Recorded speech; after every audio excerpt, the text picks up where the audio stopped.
I mean, it doesn't look like nothing, but like I said, he ain't perfect. You can still see a little bit more of that barcode and everything on the back. That's almost gone. It was a coat of the bright red, about a coat or two, and that should fully disappear. Another thing is, if you can't tell, my line in the face is not 100% perfect. So let's get him painted up again.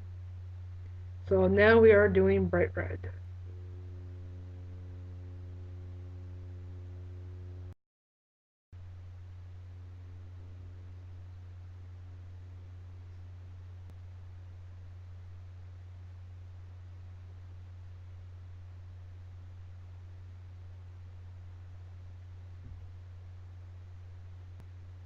As you can see, the red is on there.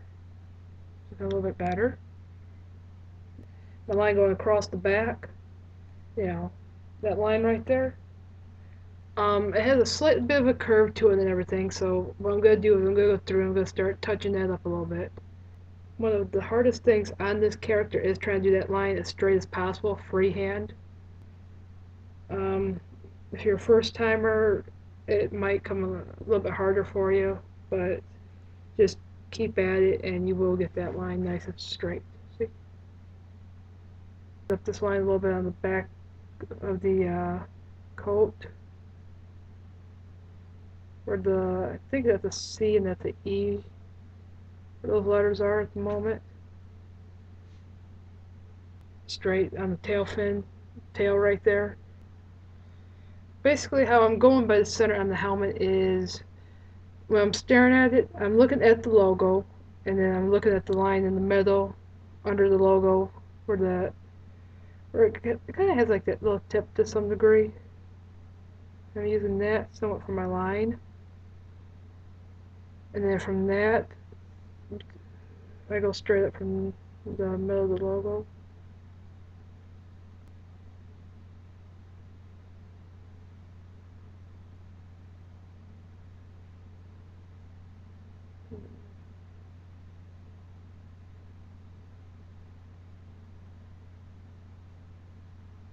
See?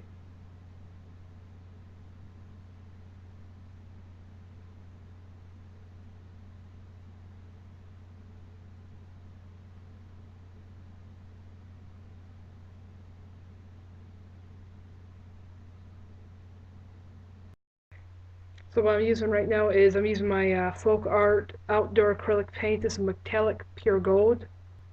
When I'm talking about painting gold on this guy, I'm talking all the gold will be painted gold. Nothing gets left out. So this nice little buckle that gets repainted.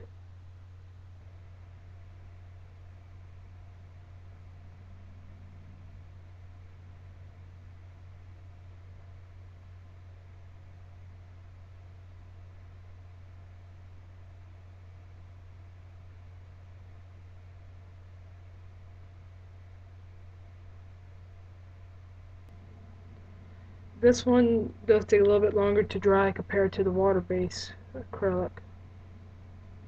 So you gotta be very careful with this, because once you put this on, you pretty much want to let it sit for a full day. And as you can see right now, this is how the back is looking. I'm going to go back through and I'll hit that and make sure that we'll have the fine points and everything, but compare that to what it was earlier. That will thicken up, and then after it gets all done and everything, then that'll be trimmed up and that will look like that.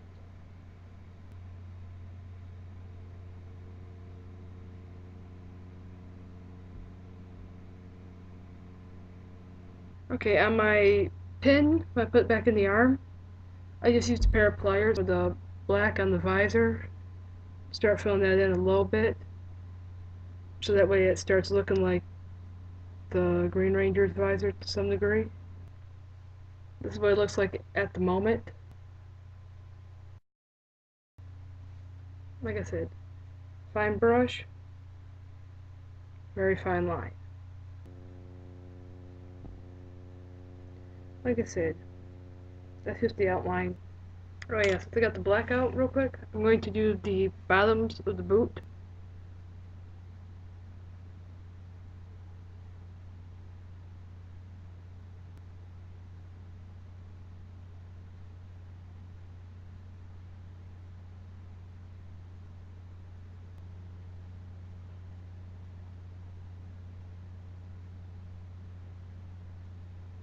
like I said, it's not the best.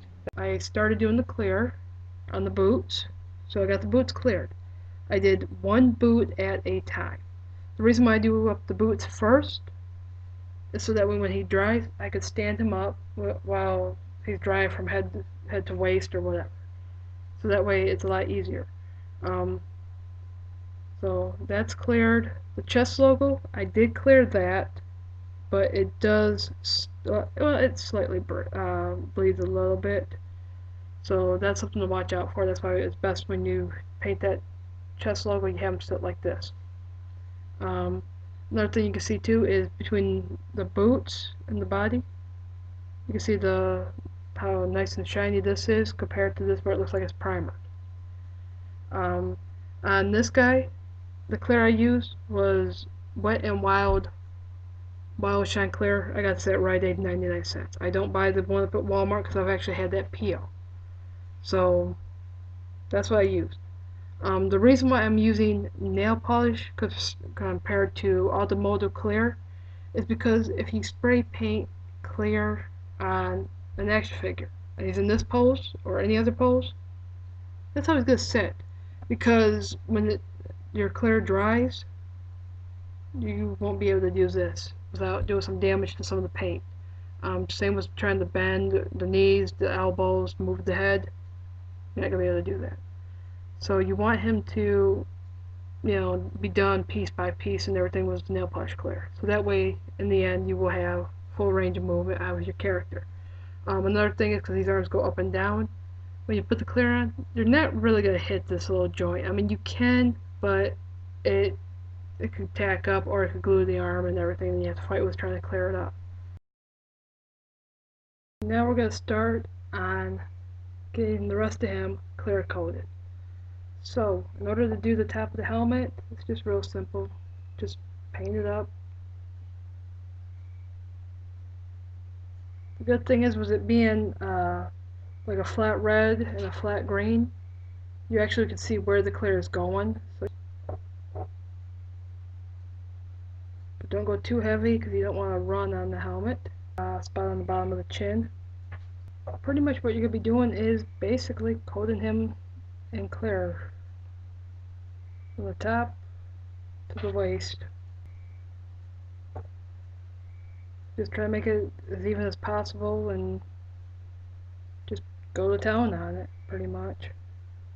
Just keep hitting it so that way it thins out more and look all nice when it dries.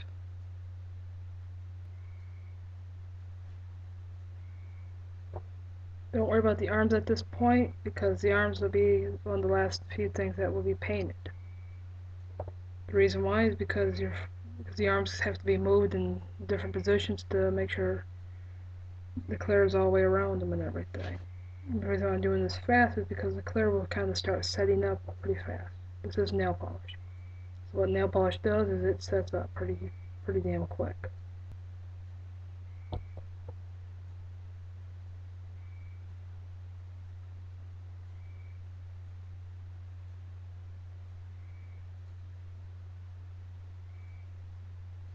Okay, see? It looks shiny. That's not water, that's all clear. So that's what he looks like at the moment. When he does dry, you can turn his helmet, and if you miss anything, you can go through and do that up, but you don't want to move it right now when it's still wet. As far as the arms go, you can hit some of the areas of the arm real quick. But what you're trying to do is not really get too much on the hinges. You don't want to touch the body with the clear. The reason why you don't want to touch the body with the clear when it's still drying or sitting up is because it can glue. So you don't want it to glue itself down at all. And then when that dries, it will look pretty much done. So unless I want to do a second coat. So you can pretty much do about 1 to 2 coats of clear on this guy. You don't want to go too much over that limit because if you go over that limit, then you run the risk of it being too tacky as far as the thickness of the clear. I did see one little spot of gold that I missed was the green, but it's not bad. So voila, he's clear.